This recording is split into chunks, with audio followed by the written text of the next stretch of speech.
eu devo imaginar que deve colocar o inferno em festa, né? Todos os ditadores sanguinários se refestelam no mármore do inferno ouvindo isso que vocês vão ouvir agora. Vamos lá. A defesa da democracia implica ação permanente anti-investidas extremistas, messiânicas e totalitárias que espalham o ódio, a intolerância e o ressentimento. Brasileiras e brasileiros continuarão a derrotar os que tentam solapar as instituições e colocá-las a serviço de interesses reacionários. A democracia precisa responder às legítimas aspirações dos que não aceitam mais a fome, a desigualdade, o desemprego e a violência. No mundo globalizado, não faz sentido recorrer a falsos patriotas e isolacionistas. Tampouco a esperança no recurso a experiências ultraliberais que apenas agravam as dificuldades de um continente depauperado. O futuro de nossa região passa, sobretudo, por construir um Estado sustentável, eficiente, inclusivo e que enfrente todas as formas de discriminação. Que não se intimida ante indivíduos, corporação ou plataformas digitais que se julgam acima da lei. A liberdade é a primeira vítima de um mundo sem regras. Elementos essenciais da soberania incluem o direito de legislar, julgar disputas e fazer cumprir as regras dentro de seu território, incluindo o ambiente digital.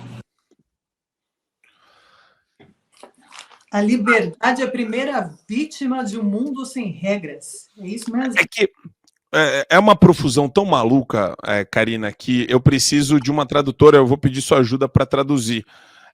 Como é que é? Ultraliberais, aí depois ele fala o estado depauperado de coisas, enfim, fala de regimes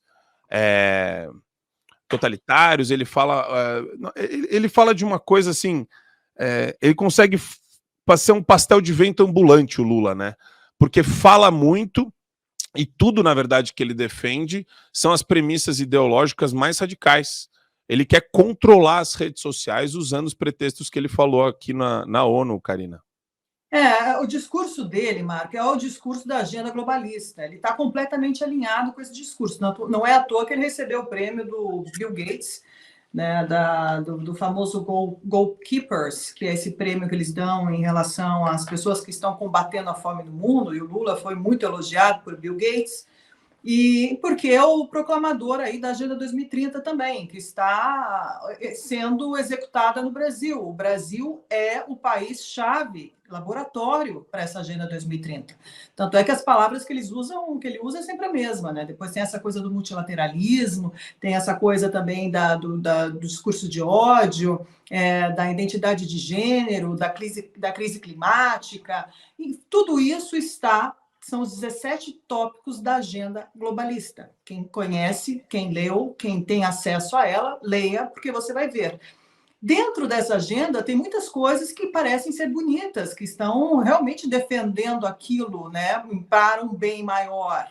Só que não é bem por aí, porque essa agenda ela tem um controle total e absoluto sobre cada ser humano e cada indivíduo do planeta Terra, porque ela é baseada somente através da tirania, e ela só pode ser executada através de movimentos autoritários e totalitários. Caso contrário, ela não pode acontecer, porque os povos não pode ter discernimento, não pode ter liberdade de expressão, não pode ter liberdade de pensamento.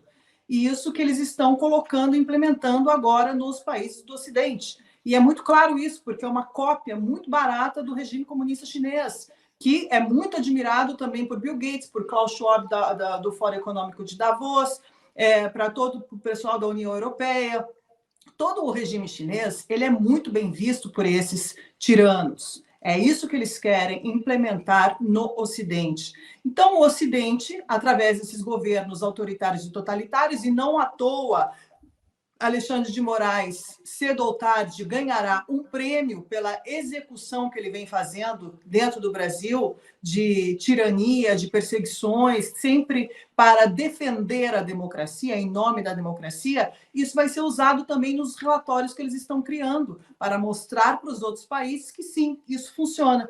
Isso tudo, gente, é a agenda globalista, que mudou de nome, agora é Pacto para o Futuro, Agenda 2045, que nunca deu certo, porque nós conseguimos até agora, através das redes sociais, atrasar esse movimento, porque as pessoas estão despertando para o que realmente, de fato, está acontecendo e quais são as intenções obscuras desses grupos, dessas elites globalistas, e o único alvo que eles têm aqui é o povo que eles querem transformar em uma escravidão. moderna e um modo que um governo único central, através das organizações das Nações Unidas, consiga controlar a população através do cabresto, código, identidade digital e todos os meios que eles terão à disposição através da tecnologia para ter toda a população aí completamente amarrada, escravizada e sem poder gritar e sem poder fazer oposição. Porque, caso contrário, você vai ser colocado no hospital do psiquiátrico, como acontece na China,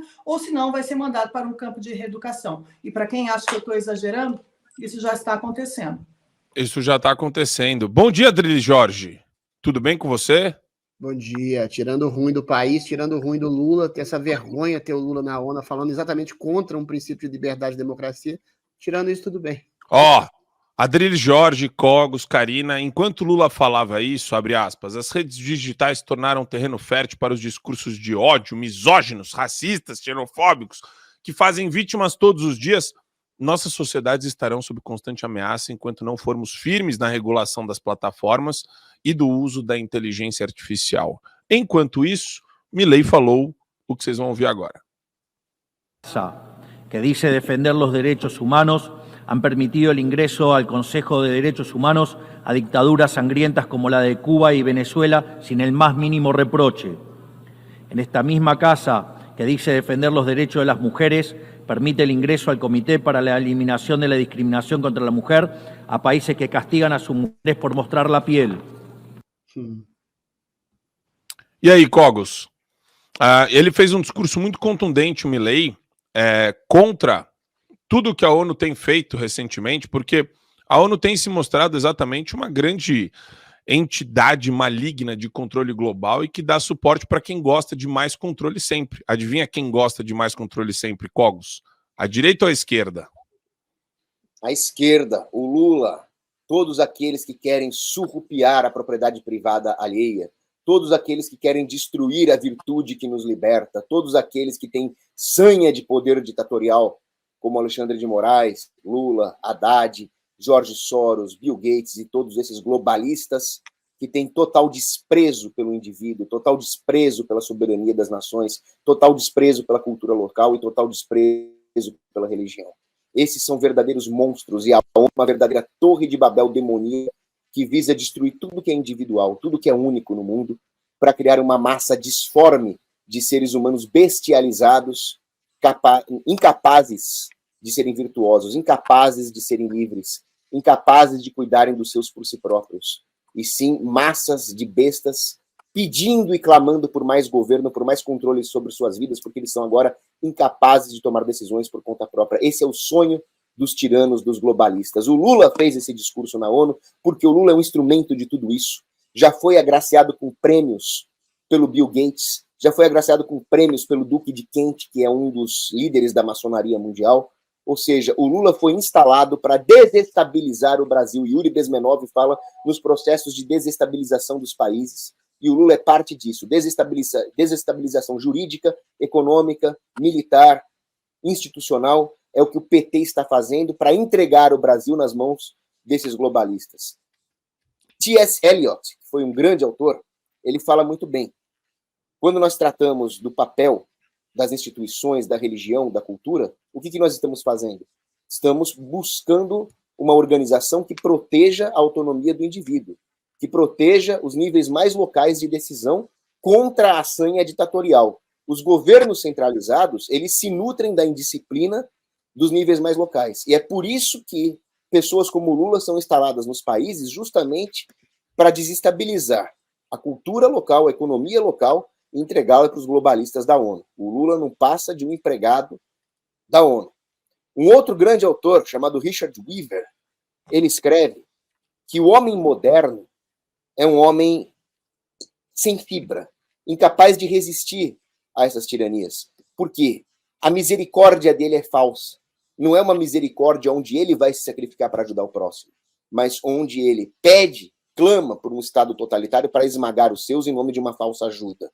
É um homem falso tolerante, porque, no fundo, ele só tolera os bandidos, ele só tolera os agressores, os invasores, em nome de um falso humanitarismo, mas ele não tolera a dissidência, ele não tolera a crítica, ele não tolera a liberdade de expressão, e ele acha que tudo isso ofende e que alguma coisa tem que ser feita para tolher a expressão dessas pessoas. Então, toda essa falsidade do homem moderno, doutrinado nas escolas, são falsas virtudes. Olha, eu quero tolerância, mas a tolerância é só para os bandidos. Olha, nós temos que fazer alguma coisa, mas quem tem que fazer é o governo, com o dinheiro dos outros, não esse homem com o próprio dinheiro. Então, a sociedade vai ficando sem fibra, e sem fibra nós damos margem aí aos ditadores tomarem o poder. Muito bem. E também teve um discurso, dizem que foi um dos melhores discursos. Eu queria reproduzir para vocês o discurso do Bukele. Encarcelamos a nuestra oposición, no censuramos opiniones, no confiscamos bienes de quienes piensan diferente. No arrestamos a las personas por expresar sus ideas. En El Salvador, tu libertad de expresión, así como tu propiedad privada, siempre estarán protegidas. En El Salvador priorizamos la seguridad de nuestros ciudadanos honestos sobre la comodidad de los criminales. Algunos dicen de que hemos encarcelado miles, pero la realidad es que hemos liberado a millones. Ahora son los buenos los que viven libres, sin miedo, con sus libertades y derechos humanos totalmente respetados. E isso daí cai como uma luva aqui no Brasil, Adriles. Parece que partes do discurso do Bukele foram escritas olhando para o nosso país e como a gente se Venezuela, nos tornamos uma grande Brazuela, né? Uma Venezuela gigante aqui. O Lula na ONU tem um papel pavoroso no seu discurso, e o Bukele vem diretamente, sem mencionar o Brasil e sem mencionar Lula, descrever o que está acontecendo no Brasil, em contraponto à virtude de um governo que está acontecendo em El Salvador, que prende bandido, não deixa bandido ser candidato, que joga a população na liberdade, na preservação da sua livre expressão, na preservação da sua opinião. Você pode criticar acerbamente o governo, você não pode só cometer crime. Crime é matar alguém, é sequestrar alguém, é torturar alguém, é ser pedófilo, é você fazer tráfico de droga. Isso sempre foi colocado como condição aqui no Brasil, não é? A não ser num período da ditadura militar, que também houve censura, mas muito menos acerba do que há agora. Entendeu? Hoje, você cometer uma opinião é um crime. Você se instilar contra o governo é um crime. Você criticar um ministro do Supremo Tribunal Federal é um ato golpista. E aí, quando a população sufocada vai lá no 8 de março e depreda tudo de maneira equivocada, volto a dizer, aí as pessoas são presas exatamente por estabelecer de uma maneira de um discurso mefistofélico, e que essas pessoas, eventualmente, estavam querendo cometer um golpe de Estado, quando esse golpe já foi dado aqui por dentro do Brasil. Então, humanismo travestido, na verdade, ditadura travestida de humanismo, é o que acontece no Brasil. Democracia real, preservação dos direitos humanos, para os humanos direitos, para o cidadão de bem, é o que acontece em El Salvador. Então, o discurso de Bukele, que é absolutamente excepcional, se contrapõe ao discurso do Lula, que quer regular a rede social, que quer censurar, que cria bobagens homéricas como justiça climática, que eventualmente tolhe e limita o direito dos cidadãos, que solta bandidos, tem leniência em relação à criminalidade, a saber, sobretudo com o próprio presidente da República, que foi solto numa circunstância esdrúxula, política, para derrubar o outro presidente, o Bolsonaro, para jogar um presidiário, condenado em 3 instâncias por uma dezena de juízes, por ter feito os maiores esquemas de corrupção da história do país, por ter recebido propina em forma de sítio, em forma de apartamento, de volta à presidência da República.